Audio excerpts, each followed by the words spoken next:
Saudações, alunos do Paraná! Estamos começando mais uma aula de História, mais uma aula da segunda série do ensino médio, em que damos continuidade àquele conturbado período regencial brasileiro, aquelas revoltas e revoluções que aconteceram no Brasil. Vamos lembrar como que tudo isso aconteceu. Dom Pedro I, após muitos problemas de governo, ele acabou por abdicar do trono brasileiro, deixando seu filho, Pedrinho, com apenas 5 anos de idade como rei do Brasil. Por causa da sua menor idade, Pedro não poderia assumir e governar o Brasil. Então vai iniciar-se o período das regências no Brasil. Durante esse período você vai ter várias revoltas ocorrendo em todo o território brasileiro. E nós já estudamos na aula passada 2 dessas grandes revoltas, que foi na província do Grão-Pará, a revolta da Cabanagem, que terminou com um grande massacre dessa população. E também no Rio Grande do Sul, com a Revolução Farroupilha, que terminou com uma paz honrosa, um acordo diplomático entre os gaúchos e o governo do Império. E o que a gente vai estudar nessa aula? A gente vai identificar as principais causas e consequências das outras 3 revoltas que aconteceram nesse período e que todas elas aconteceram na região do Nordeste. E vamos compreender a peculiaridade de uma revolta, que é a revolta do Malês, que vai acontecer na cidade de Salvador. Tá, vamos problematizar então, vamos começar a falar de Salvador. IBGE, Instituto Brasileiro de Geografia e Estatística. Salvador é a capital mais negra do Brasil. Segundo aí o censo em 2017, 8 a cada 10 moradores de Salvador eram negros, ou seja, se autodeclaravam de cor preta ou parda, segundo a pesquisa nacional. Os negros somavam 2,425 milhões, ou seja, 82% da população dessa cidade. O que faz aí de Salvador, a capital da Bahia, a capital mais negra do Brasil. Isso aí vai vir, obviamente, de uma longa história, não é de hoje para amanhã que essa estatística se criou. Essa estatística veio ao longo da história brasileira, inclusive da história colonial e imperial brasileira.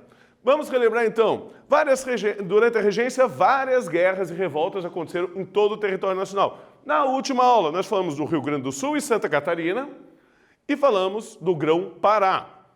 Bom, ainda falta a gente falar do Maranhão, Bahia e também de Salvador, que é o primeiro tema da nossa aula de hoje.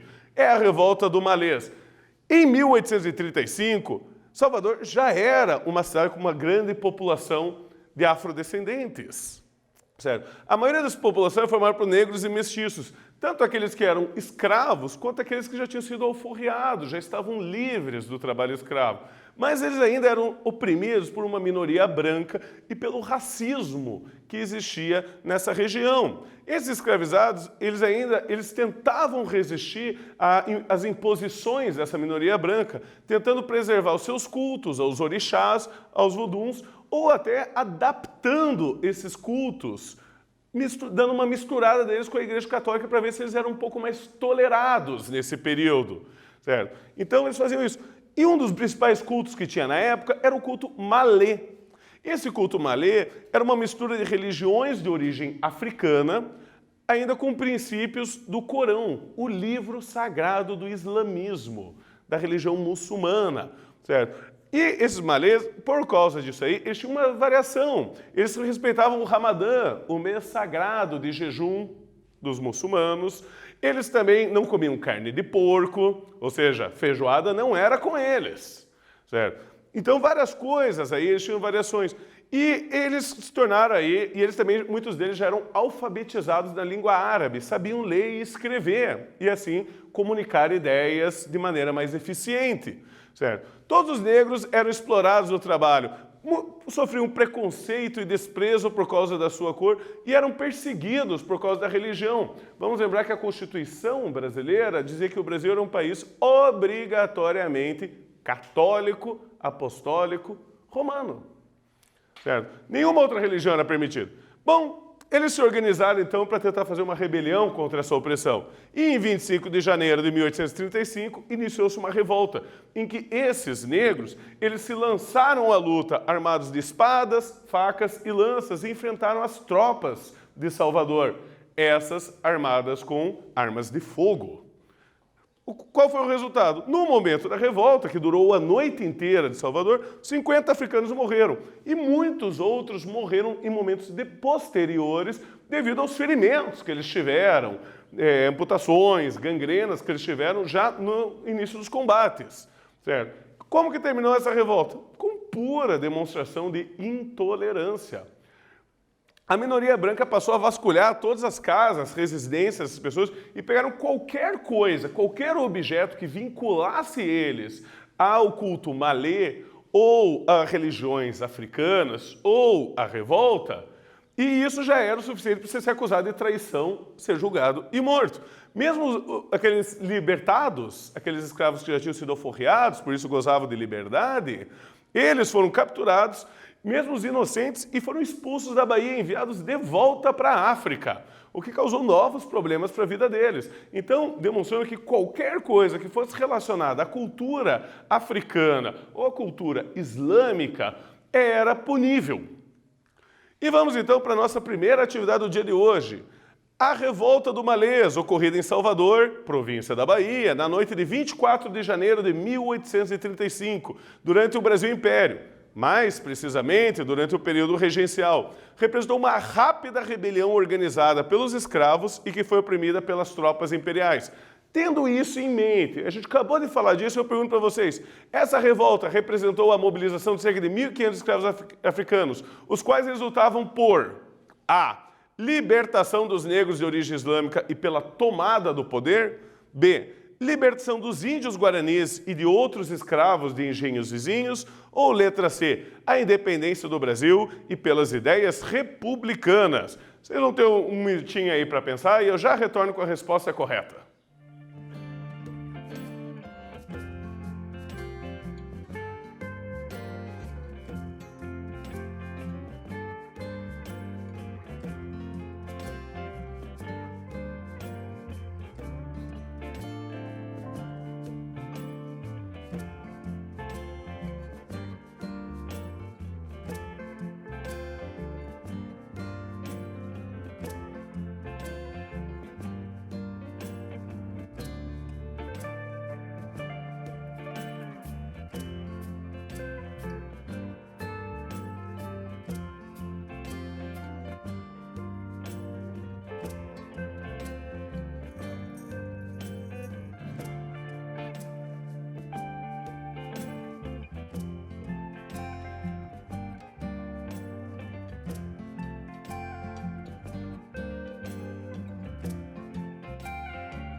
Respondido, alunos! Esse exercício aí simplesinho para a gente começar esquentando a aula de hoje. A alternativa correta é a letra A. A libertação dos negros de origem islâmica e a tomada do poder, para garantir até para eles a liberdade do culto religioso que eles seguiam. Garantir as liberdades civis que o Império não garantia mesmo para os negros que já tinham sido libertados. E vamos agora para mais uma revolta também na Bahia, na região do Recôncavo e também na cidade de Salvador, que vai ser a Sabinada, que ela acontece entre o ano de 1837 e o ano de 1838, certo? Vamos lembrar que a Bahia, como a gente já falou, tinha uma população aí bastante pobre, uma população bastante negra, de escravos e libertos que existiam, que já se revoltaram anteriormente, certo? Mas eles também vão ter uma grande satisfação com a centralização do poder por parte da regência no Rio de Janeiro, que queria mandar, escolher governadores, aí por diante. certo? Também reclamava da obrigatoriedade de enviar as rendas, os impostos para o Rio de Janeiro e eles vão ter medo de serem obrigados a fornecer soldados para lutar no Rio Grande do Sul durante a Revolução Farroupilha. Tudo isso aí vai criar um clima de insatisfação muito grande aí nesse território baiano. E em Salvador, um médico e jornalista que gostava muito do pensamento iluminista, que eu não canso de falar para vocês sobre as influências do iluminismo, um cara chamado Francisco Sabino era o principal opositor do governo central. E ele divulgava as ideias através de um jornal, o Novo Diário da Bahia. Certo? Nesse jornal, ele divulgava várias ideias contra a regência, contra o império, contra a monarquia, contra o poder central, pedindo mais autonomia para a Bahia se auto-administrar. Mas vai iniciar no dia 7 de setembro de 1837, quando chega uma notícia muito forte e divulgada por esse jornalista de que haveria uma convocação de soldados para irem para o Rio Grande do Sul enfrentar a Revolução Farroupilha. Nesse momento aí, vários soldados rebeldes invadem o Forte de São Pedro, que está aqui ilustrado na foto para vocês. Esse forte existe até hoje, certo? E ali eles dão início a esse movimento da Sabinada. Uma curiosidade para vocês. Na aula anterior eu falei para vocês da Revolução Farroupilha e de Bento Gonçalves. E diz que ele, apesar de ter invadido Porto Alegre, foi preso e mandado para um presídio em Salvador. É nesse momento que ele foge e vai para o Rio Grande do Sul se tornar presidente dessa província rebelde. Como que vai ser o desenvolvimento? Então, os sabinos, aqueles que seguiam Francisco Sabino, proclamam a independência, mas logo declaram que eles só ficariam independentes enquanto Dom Pedro II fosse menor de idade. Assim que ele completasse 18 anos, eles voltariam a fazer parte da monarquia, mostrando que a oposição deles era contra a regência e não contra a monarquia em si. Mas o que acontece? Vários ricos proprietários na região do Recôncavo Baiano, no interior da Bahia, eles vão criar um outro governo na cidade de Cachoeira. Essa cidade, mais esse governo fiel à regência. E aí você começa a já ter um problema de não ter uma unidade nessa rebelião, certo? O governo central se aproveitou dessa situação e mandou para a cidade de Cachoeira várias tropas para ajudarem esse governo fiel à regência. E mandou a Marinha isolar por mar a cidade de Salvador. Por causa disso, pessoal, Salvador começou a ter problemas de alimentação, de mantimentos, de não conseguir recursos necessários para manter a sua revolta. E os sabinos ofereceram para os escravos a libertação se eles lutassem junto com eles. Mas os escravos não aderiram, eles acharam que aquela revolta não tinha nada a ver com eles. E daí, o que acontece? Muitos proprietários que ainda apoiavam os sabinos abandonaram o movimento com medo de perder os seus escravos para isso. Certo? Isolados, foram derrotados militarmente, foi feito um grande julgamento em massa em Salvador, que ficou conhecido como Júri de Sangue. Adivinha por quê? Basicamente, todo mundo foi condenado à pena de morte, a execuções sumárias. Ou seja, não foi um julgamento exatamente justo. E eu trago aqui para a gente um quiz agora sobre essa revolta. O movimento que pretendia proclamar a República Baiense, isso é, da Bahia, que deveria existir durante a menoridade de Dom Pedro. Com a maioridade seria abolida a República e a Bahia integraria seu império em 1837. Qual que era o nome desse movimento? Vocês terão aí uns minutinhos para responder, eu já retorno com a alternativa correta.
Responderam, caríssimos alunos? Vamos aproveitar esse momento importante para lembrar sempre vocês de acessarem o Google Class de vocês, responderem lá as atividades obrigatórias para garantir a presença de vocês na aula de hoje e, é claro, sempre estar prestando atenção e entrando em contato com o professor da sua turma para que você possa esclarecer qualquer dúvida que ficou pendente e até aprofundar o seu conhecimento e suas curiosidades. E a alternativa correta para essa resposta?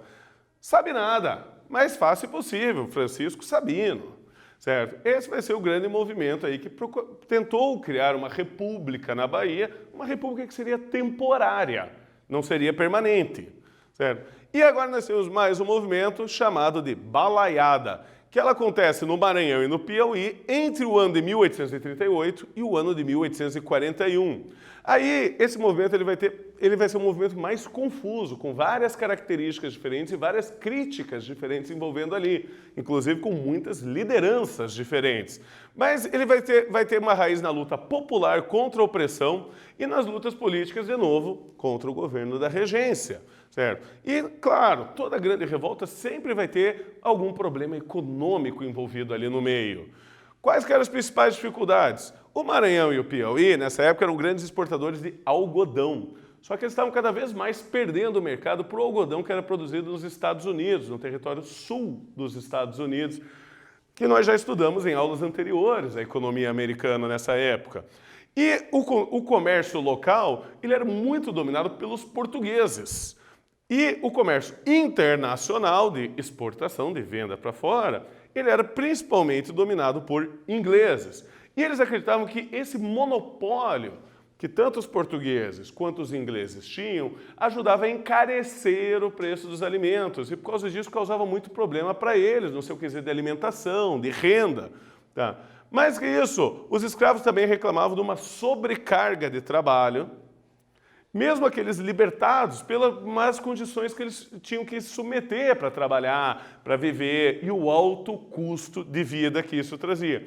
Mas isso vai ser agravado pela disputa de poder ainda, no meio de toda essa salada, entre conservadores e liberais. Lembra aqueles dois grandes partidos que se formavam a partir do período regencial? O que vai acontecer? Na regência do Araújo Lima, ele vai indicar um presidente de província para isso aí. Esse presidente de província, que era um conservador, assim como o Araújo Lima, ele vai começar a tentar acabar com o Partido Liberal. Como que ele vai fazer isso? Prisões de membros do Partido Liberal e convocações para o Exército, para tirar esse pessoal da vida pública, da vida política. Nesse contexto, um vaqueiro chamado Raimundo Gomes, que teve seus colegas presos por serem liberais, ele vai invadir a cadeia na Vila do Manga e vai libertar vários amigos dele, que tinham sido presos irregularmente. Com essas libertações, ele inicia a revolta. Em seguida, eles vão publicar um manifesto declarando que os portugueses eram inimigos dos brasileiros e exigindo a demissão do presidente de província. E termina por aí? Claro que não, nada é tão simples assim pra gente aqui na história. Com o início da revolta no interior, outras lideranças vão se aproveitar desse momento e criar novas revoltas, enfatizando maiores motivos para isso. Em 1839, Manuel Francisco Anjos Ferreira, que tinha o apelido de Balaio, devido à sua profissão, ele fazia balaios para a venda, eles vão dominar a cidade de Caxias, a segunda maior cidade do Maranhão.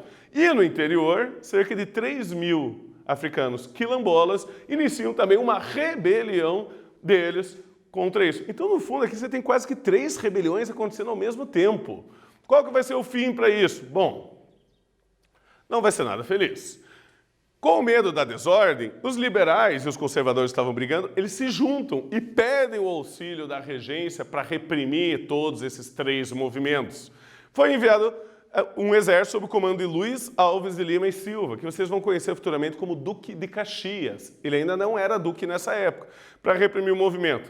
Violência pura. Estima-se que cerca de 11.000 pessoas morreram nos conflitos armados. Muitos prisioneiros aí foram executados em massa, sem direito a julgamento e sem direito à defesa.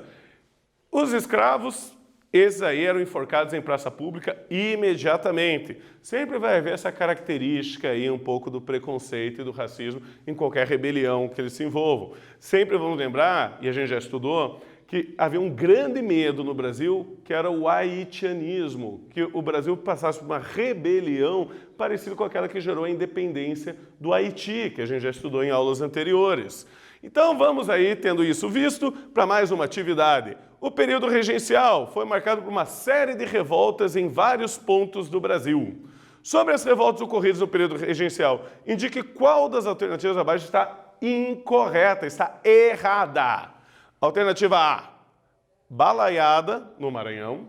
Alternativa B, Sabinada, na Bahia. Ou alternativa C, Inconfidência Mineira, em Minas Gerais. Vocês têm uns minutinhos para responder e já voltamos.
Respondido, alunos! Um exercício fácil para a gente encerrar aqui. Qual que é o movimento que não faz parte desse contexto das revoltas regenciais que nós estamos estudando nas últimas duas aulas? A Inconfidência Mineira, que acontece em Minas Gerais.